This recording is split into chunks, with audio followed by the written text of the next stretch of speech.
Okay, so hey guys, and welcome back to another Axel 72 video. And in today's video, I'm going to be giving my prediction for the Kaye Scott versus Olivia Curry fight. And so, if you are new around here and you haven't yet subscribed, please do so. Like the video if you do indeed like the video, and feel free to join the Patreon as well. You can request any kind of combat sporting related content, and I will try my best to get it out there for you guys. There has been a great selection of content which has come out, from the Patreon requesting videos so far, and I really appreciate all the members and support I've had with it. It really does help, support the channel, and the link will be in the description, as I said. But yeah, let's get straight into this one. So this is a fight in which, I often give a lot of credit to certain women's fights which maybe go under the radar a bit, because they shouldn't really be going under the radar. They should be put on big platforms, put on the zone, highlighted for the talent. This I don't feel like is the case for that. I mean, credit to both fighters. Any fighter of course wants to get in the ring, you got to give them the credit, but yeah, I just don't believe that this is a very good fight, a very good matchup, and in my opinion, I think is just gonna, you know, trickle out into being a poor, messy contest. This is for the vacant WBC and vacant WBA World Middleweight titles. I realistically have no idea how they've been able to make this fight sanctioned under both, world championship bodies. Realistically, it probably is only because Salita Promotions is involved and it is on the DAZN show. But again, at the same time, it's such a random fight to have on the show. I mean, Olivia Curry, this is in her hometown, and she's the co-main event on this event. And again, like I say, I know what Salita Promotions are doing. They're trying to grow the higher weight divisions in the women's side, and I'm a real big fan of them trying to push and to do that, but I don't feel like these are the right women to do that, because when you have a fighter like a Delcy Robinson, who I believe isn't actually a bad fighter. I think she is definitely a way more skilled fighter than both of these fighters. I feel like you should be pushing her a bit more, and I don't feel like she's getting as much of a push and as much of attention as what both of these fighters are getting by being on a DAZN show. And again, like I say, I feel like if the fans see this fight, this might be their first impression of a women's middleweight fight, and I just don't feel like it's gonna really excite the fans to want to see more, in my opinion, because like I say, I feel like this is definitely a fight in which could easily be, on just an Australian small hall boxing show and not for a world title. But again, like I say, they're trying to grow the sport a bit, and it possibly then is trying to set up more opponents for Clarissa Shields to be able to go up and get easy belts again. I mean, I think Kaye Scott has got a relatively big following, and I think Olivia Curry might have a bit of a decent following as well. So again, that could be another reason why they're on a bigger card. But inevitably, it wouldn't be surprising me if something like Clarissa Shields, because she's gone and won the belts up at heavyweight and kind of like light heavyweight, if she fights maybe Shaker Neely, who also is with Salita Promotions, then drops back down into the middleweight division, tries to clear out the middleweight division before then she goes into the super middleweight division and actually has, a tougher matchup. And it is interesting to see. Again, strange to see at the same time. I mean, I would have much preferred to have Kaye Scott's not fight for a world title, because she's fighting for the world title right after the loss against Robinson, which was a bit of a well contested fight, but again, not enough in my opinion to really put her straight into a world, a unification fight out of that, of who of course that's meant to be a big thing in itself, but of course it doesn't really seem like that is the case. And then, like I say, Robinson, why didn't you just kind of let Robinson have this fight against a newer opponent? I know that Robinson is fighting Holler October 18th for the defense of her WBO and IBF belts, but I would have much prefer Robinson actually just go on to try and become undisputed and fight for both the vacant titles here. And again, it would have been on the zone, it would have been a big occasion for her, and I feel like she would have deserved it a bit more. But nonetheless, it's a bit of a strange one. I feel like it definitely could have built up Robinson's platform if they let Delcy Robinson have this fight against Olivia Curry, instead of letting Kaye Scott, who, like I say, has just been defeated by Kelsey Robinson, have this fight.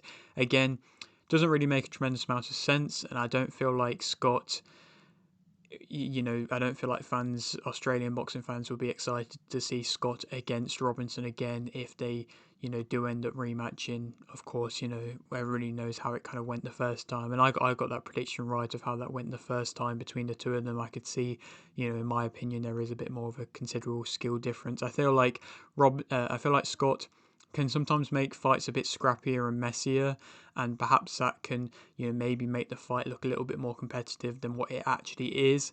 But again, I still feel like that was a pretty one-sided victory by Robinson. I mean, Scott hasn't realistically been able to live up to the amateur hype. Again, at the time of which she was in the amateurs, I still don't feel like the kind of women's middleweight scene or higher weight division scene was really doing too good. I mean, she got a silver medal at the Commonwealth Games and she turned over late, but at 41 now, I feel like this is probably her last big chance at a big fight. And, against Olivia Curry, who, again, like I said, I don't really rate as a big name, but she's definitely fought the higher level of opposition. Of course, she fought Shadesha Green in the super middleweight division and lost, but nonetheless, she went all the rounds with Shadesha Green. She's the younger fighter, she's the home fighter.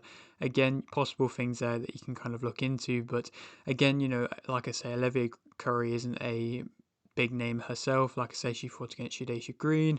That was up at super middleweight, and I suppose that win has aged well given the fact that Shadesha Green, since the French on Cruz Dezern loss, has gone on to become world champion, beating Savannah Marshall. So again, like I say, I suppose that win has aged well, but she is coming off a draw herself, Olivia Curry, and that was against a lower level opponent again. So I still, again, like I said, this fight just doesn't really excite me a considerable amount, especially for a world title.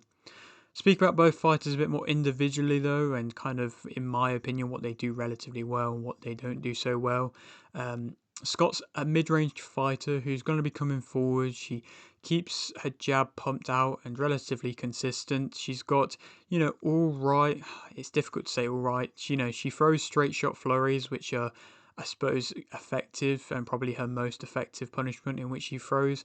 She's when she's allowed to fight and front on the front foot, that's when she will do her best work. Like I say, coming forward, she maintains a solid amount of distance with her work, which again might favour her over something like a Curry in this matchup. She's got relatively solid fundamentals. Again, it seems very one-dimensional and limited and tense and tight, but it's all right fundamentals there. She kind of edges forward. She maintains a relatively good work rate. She won't be bullied and is willing to be physical late. That was showcased in the Delcy Robinson fight, and that was probably the thing that I was most impressed with her. Going into them later rounds, she was willing to kind of throw the game plan out the window a little bit and actually try and be physical and rough up Robinson. But to be fair, in this fight, I don't really know if I would actually encourage her to do that. Negatives about her: she stands tall. I think she can be way too tense and jumpy. She doesn't really set up her shots at all. She doesn't really throw or land, many big shots in general, and doesn't really throw a tremendous variety of punches. It is mainly just the straight shots. Again, her hooks are reckless and wild. She doesn't really throw, like I say, a tremendous amount else. She covers up on the back foot, not really throwing. She has limited arm punching. She can be wafting and wasteful with clumsy shots when she's getting caught with shots. And she tries to throw any sort of counter shot or anything, it's just like like somebody trying to swat a bee. It's really messy. There's no kind of coordination to it, and it's what you kind of are getting a little bit used to with the Misfits fighters at times. She's got no head movement. Her head's always on center line. When she gets hit, she freezes up.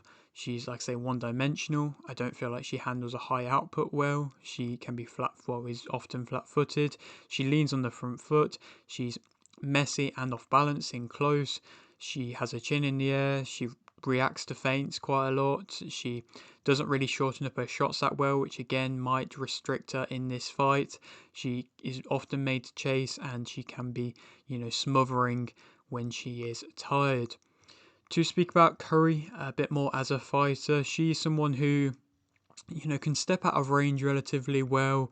She fights better in close, and I believe that she could definitely have a bit more success in close. She's more willing to go to the body. She has an all right uppercut, and she can kind of creep in with them uppercuts. The closer she gets, she can land them better. And again, it's kind of a sneaky uppercut to an extent that she throws. She is willing to be physical herself. She can take a shot, has a good level of heart. I think both of these fighters have shown that they're willing to take a shot and keep coming forwards. She keeps a jab out relatively well, and tries to get it in the way of what you're doing. It's not really much of a powerful punch, unlike Scott's, where I would say Scott's is a bit more of an actual weapon. She can avoid slash kind of slip a jab all right. Again, her head movement otherwise is very limited, and anything that comes with an overhand or any kind of uppercut or any kind of hook, she's going to get caught with, but she will try and slip a jab. When she begins to do her work to the body, that's when I think, like I say, she has the most amount of success, but often she is trying to fight and will probably sit at a mid-range. Negatives about her, I think she is the slower out of the two. I think she's got a slower speed of hand. She often is just very much sat at a mid-range, which, like I say, will favour, in my opinion, Scott in this matchup. She can't really find her range often too well. She wastes a lot of shots, has her head on the line, has pretty much no defensive movement. She lands the less significant shots in close. She can be often very much beaten to the punch. She doesn't really follow up, without kind of taking a shot. When she is walking around and trying to get closer to you, she's often just following you without really doing a tremendous of actual work herself. She is a big target to land on. She fights at a slow pace, and she kind of throws instead of blocking, which is again kind of a bit more of a wafting punch again as well, to be fair. Who do I think is going to win this matchup? I think that Kaye Scott is going to be able to win via majority decision. Perhaps that's a little bit of a bold shout, saying that it is in Olivia Curry's home country, but still, like I say, I feel like Kaye Scott, it's going to be a messy fight, and it probably will get a bit rugged and rough into the later rounds. But if she can come forward and push Olivia Curry back a bit, then she might be able to have a bit of success. Even if she comes in forwards a bit wild with these reckless kind of flurries, I think Olivia Curry will definitely get caught and could get pushed back by the big kind of frame of Kaye Scott. And again, that's what I think will be able to win her enough rounds to be able to win her this fight. And again, maybe it might be a little bit of a controversial thing to say, but also at the same time, it wouldn't surprise me if Olivia Curry gets the nod just due to her being a home country fighter, and Salita Promotions often giving it to home country fighters, as we saw with Franchon Cruz de in her last fight as well against Lali Ortiz. So again, I believe Kaye Scott will be able to be better to be able to win this fight, but at the same time, I don't really want to go on to fight the winner of Robinson versus Holler for the undisputed fight. I would rather see, Kaye Scott kind of get fed to the lines a little bit and going against who I think is clearly the best out of anybody in the middleweight division at the moment, with Tam Thibault, who of course is with MVP. She's been progressing very well. I know she's only had 3 fights, but I feel like she could very quickly, with the amateur pedigree in which she has, get jumped straight into a world title fight and be able to have success. So maybe that fight could happen next. If not, it probably would maybe be somebody like a Chloe Chaos, who of course also has fought Delcy Robinson as well. So again, the fans won't really be too excited for that, but at least it's somebody who now is coming off a win as well. So, I guess that's a possible opponent. But yeah, that is it for today's video. Hope you did enjoy. Like the video if you did indeed like the video, subscribe if you're new, and thanks for watching.